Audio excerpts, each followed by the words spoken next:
त्याच्या भरोश्यावर शेजारी रोल्स रॉय घेतली आता त्याची चहा प्यायला असं आहे. श्रीमंत झालं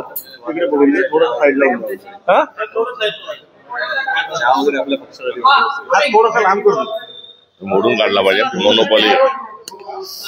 सर एकनाथ मंत्रिमंडळामध्ये जोरदार गडबाजी किंवा एक वाद काल दिसून आला आणि त्याच्यानंतर एकनाथ शिंदे यांनी दिल्ली गाठली. अमित शहा यांच्याकडे तक्रार केल्याची माहिती आहे. या सर्व प्रक्रियेचे 2-3 भाग पडतात.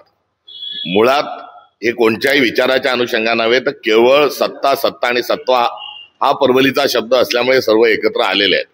आणि सत्तेसाठी एकत्र आल्यानंतर यांचं टोळी युद्ध जे आहे ते अनेक दिवसांपासून सुरू आहे. आणि या टोळी युद्धाच्या अनुषंगानं हे सरकार कार्यरत असल्यामुळे यांना गँग ऑफ ट्रिपल इंजिन सरकार देखील आम्ही म्हणतो. राहता राहिला दिल्लीश्वरांना गाठणे, तर महाराष्ट्रातले देवेंद्र फडणवीस हे शॅडो मुख्यमंत्री आहेत. महाराष्ट्राचे मूळ मुख्यमंत्री जे आहेत हे अमित शहा आहेत. आणि अमित शहा सांगतील त्यांना मंत्री बनवलं जातं, ती खाती दिल्या जातात. आणि महाराष्ट्राचा सर्व कारभार हा अमित शहा चालवत असल्यामुळे छोट्या मोठ्या सगळ्या कुरबुरी ज्या आहेत या अमित शहाच्या कानावर घालतात आणि अमित शहा महाराष्ट्राचे सर्व निर्णय घेतात. कुठेतरी हा सरकार महाराष्ट्राचा स्वाभिमान गहाण ठेवून महाराष्ट्रातले निर्णय महाराष्ट्रात न होता हे आता दिल्लीवरून व्हायला लागलेले आहेत. 2 दिवसापूर्वी पार्थ पवारांना मिळाली जी क्लीन चिट आहे त्यासाठी ती मिळवण्याकरता देखील दुसऱ्या उपमुख्यमंत्र्यांना अमित शहांना दिल्लीला जाऊन भेटावं लागलं होतं. याचं देखील स्मरण या निमित्ताने करून देतो. काल अमित शहा सोबत झालेल्या बैठकीमध्ये अमित शहा यांनी एकनाथ शिंदे यांना आश्वस्त केलेलं आहे तुम्ही एनडीएचा प्रमुख घटक पक्ष आहे, त्यामुळे तुमचा योग्य सन्मान राखला जाईल आणि माझा महाराष्ट्रातल्या घडामोडींवर बारीक लक्ष असल्याचं देखील अमित शहानी सांगितलं. अब मारा तो मारा फिर से मार के देख हे जे आपण गल्ली चौकात जे ऐकत होतो त्यातलाच हा प्रकार आहे. प्रत्येक गोष्ट हे अमित शहापर्यंत जाणं याचाच अर्थ सगळं हे गुन्हा-गोविंदाने चाललेलं नाही, तर एक मोठा टोळी युद्ध हे महाराष्ट्राच्या सरकारमध्ये सुरू आहे. याचाच तो दुसरा नमुना. नागपूर काँग्रेस मध्ये खूप वाद आहे. अनेक मोठ्या नेत्यांनी काँग्रेस सोडलेली आहे. थेट हायकमांडकडे तक्रार करण्यात आली सुनील केदार यांची. काँग्रेसमध्ये अंतर्गत कलह टोकाला गेलेला आहे. या संदर्भात माध्यमातून मला देखील तशा प्रकारची माहिती मिळाली आहे.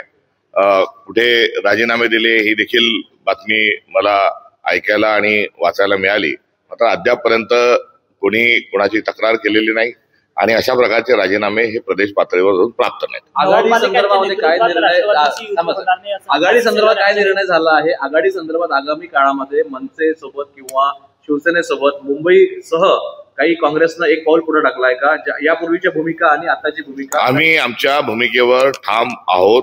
एवढंच नव्हे तर आता सर्वसाधारणपणे सर्वच पक्षांनी तशी सदरू भूमिका घेतलेली आहे. आघाडी आणि युतीच्या संदर्भात स्थानिक पातळीवर आम्ही अधिकार दिलेले आहेत. इंडिया अलायन्सच्या पार्टनर सोबत आघाडी करण्याची त्यांना मुभाई दिलेली आहे. इतपर इंडिया अलायन्सच्या बाहेरचे जर काही घटक पक्ष असतील तर त्या संदर्भात प्रस्ताव सादर करावा, त्याच्यावर चर्चा देखील संभव आहे. आणि हेच धोरण मुंबईच्या महानगरपालिकेच्या निवडणुकीच्या अनुषंगाने राहील. मुंबईत शरद पवार गट सोबत यावा असे प्रयत्न सुरू आहे. समजा शरद पवार गट नाही आला, तिकडे गेला, ठाकरे बंधूंकडे गेला तरी चालेल का तुम्हाला, की काय प्रयत्न सुरू? नाही, अशा पद्धतीने इंडिया अलायन्सचे ते एक महत्वपूर्ण नेते आहेत. महाराष्ट्राचे एक नेतृत्व आहे आणि त्या संदर्भात आमच्या आघाडी म्हणून त्यांच्याशी चर्चा आणि समन्वय असणं हे आवश्यक आहे. आणि करिता आमची काल मुंबईतील नेते मंडळी त्यांना भेटण्याकरता गेली होती. एवढंच नाही तर नगरपालिका निवडणुकीच्या अनुषंगानं राष्ट्रवादी काँग्रेस, युबीटी आणि काँग्रेस या तिघांची मागच्या आठवड्यातही एक समन्वयाची बैठक झाली होती. आणि नगर परिषदेच्या निवडणुकीच्या पार्श्वभूमीवर आज देखील आमचे नेते हे सर्व या तिन्ही पक्षाचे नेते संवाद साधणार नाही.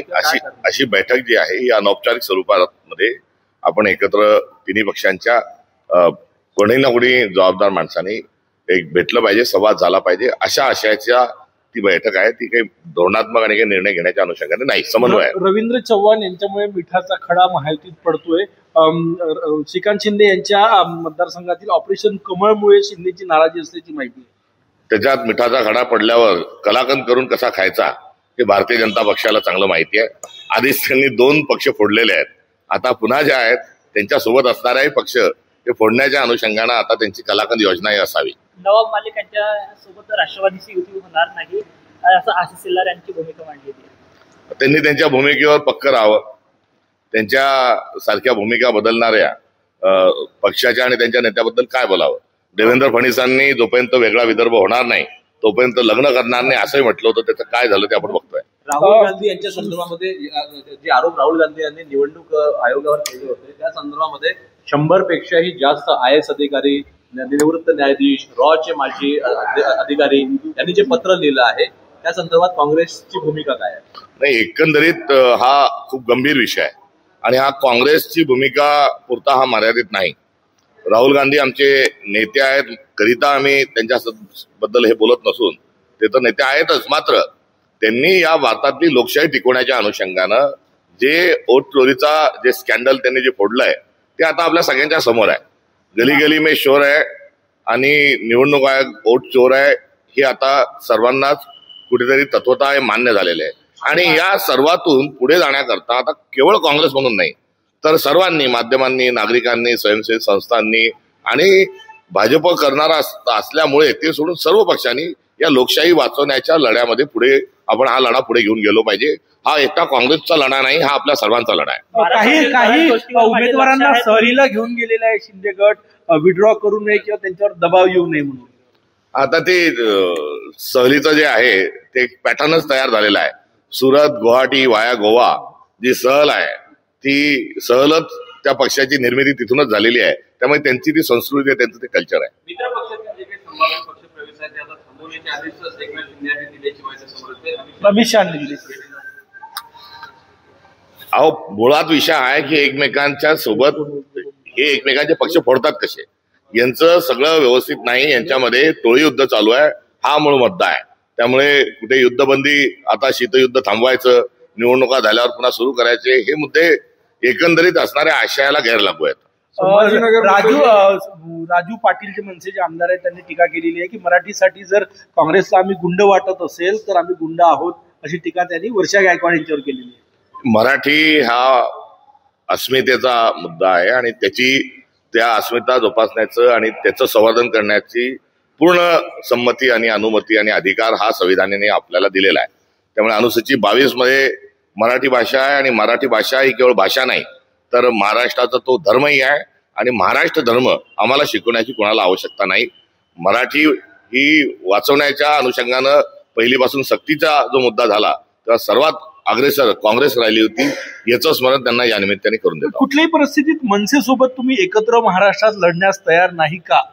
तशा प्रकारचा महाराष्ट्रातल्या कुठल्याही स्थानिक स्वराज्य संस्थेमध्ये प्रस्तावच आलेला नाही. मुंबई महानगरपालिका तशा प्रकारचा प्रस्ताव झालेला नाही आणि त्याच्या प्रसादचा प्रस्ताव आलेला नाही आणि स्थानिक आमची जे संघटन आहे ते त्या संदर्भात निर्णय घेईल. अनेक नेत्यांची आणि सर्व कार्यकर्त्यांची मुंबईमध्ये स्वबळावर लढा होईल ही त्यांची असणारी भावना आहे आणि त्या भावनेचा आदर पक्षाने राखला पाहिजे अशी सर्वांची सर्वत्री एक परिस्थिती आहे. सर, एक सुरुवातीला नाशिकमध्ये एकत्र मनसे आणि काँग्रेस सोबत होती अशी पद्धतीची प्रेस कॉन्फरन्स घेण्यात आली होती, नंतर मात्र मुंबईला कम्युनिस्ट पार्टीने एक बैठक आयोजित केली होती आणि त्या कम्युनिस्ट पार्टीच्या बैठकीला काँग्रेसचे एक प्रतिनिधी त्या ठिकाणी गेले होते. ती बैठक मनसेची नव्हती, ती कम्युनिस्ट पार्टीने ती बैठक त्या ठिकाणी आयोजित केलेली होती आणि ती बैठक जी आहे ती मुळात नाशिक या ठिकाणी होतील का याची शक्यता काही म्हणजे दुसरं वाटतंय, काही कार्यकर्त्यांना नाराजी आहे. काल निवडणूक आयोगाच्या संदर्भामध्ये 2 प्रकरणं ही न्यायालयामध्ये होती. एक नागपूरच्या हायकोर्टच्या खंडपीठापुढे होतं तर एक सुप्रीम कोर्ट पुढे होतं. एक व्हीव्हीपॅटच्या अनुषंगाने होतं तर दुसरं आरक्षणाच्या अनुषंगाने होतं.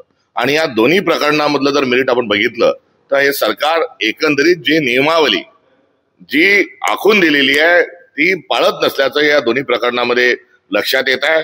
आणि यासोबतच आमचा आग्रह राहणार आहे की ती मतचोरीचा जो मुद्दा आहे तोही यासोबत कुठेतरी हा क्लब झाला पाहिजे. एकंदरीत सरकार नियमाने चालत नाही, ते दंडेलशाहीने चालत आहेत, हेच या 2 प्रकरणाच्या अनुषंगाने आपल्या लक्षात येईल. Thank you sir.